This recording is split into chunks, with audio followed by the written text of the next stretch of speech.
The last few years saw a rapid rise in research related to 3D printing of food, and it is expected that this trend will continue in the coming years with greater integration between professional 3D printers, novel food materials, designing, and 3D printing processes. The world's population will hit 9.8 billion by 2050, and the increasing global population, climate change, shortage of water, and food waste pose a serious threat to food security.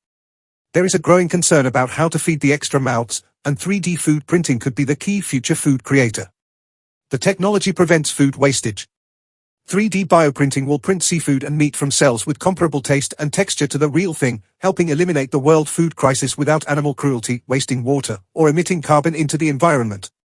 As research continues, 3D food printing holds the potential to revolutionize our approach to food production, making it more sustainable, personalized, and efficient.